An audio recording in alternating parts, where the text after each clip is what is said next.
Register number 1020/2025 BNS कलम 334, 331, 305 प्रमाणे दिनांक 23/12/25 रोजी आपल्याकडे गुन्हा दाखल होता। सूर्योदय मोबाईल शॉपी वासूद या ठिकाणचे दुकान फोडून यामधील मोबाईल चोरीला गेलेले होते। जवळपास 3,90,500 रुपयाचा मुद्देमाल चोरीला गेलेला होता। त्यातील एक मोबाईल आम्ही ट्रेस करून बागलकोट येथून सर्व मुद्देमाल आम्ही जप्त केलेला आहे।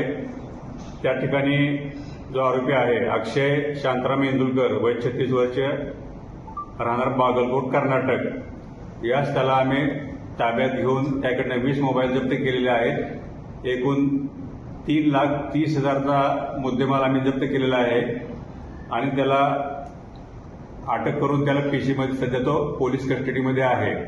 ही कामगिरी पोलीस अधीक्षक अतुल कुलकर्णी साहेब, अपर पोलीस अधीक्षक यावलकर साहेब, DYSP शिवपूजे साहेब यांच्या मार्गदर्शनाखाली सांगोला पोलीस स्टेशन येथील पोलीस हवालदार वजाळे, police constable Shahjahan Shaikh, police हवालदार भोसले यांनी ही कामगिरी केलेली आहे।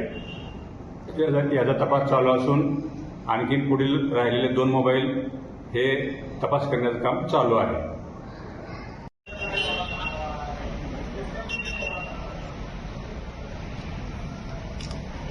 ओके।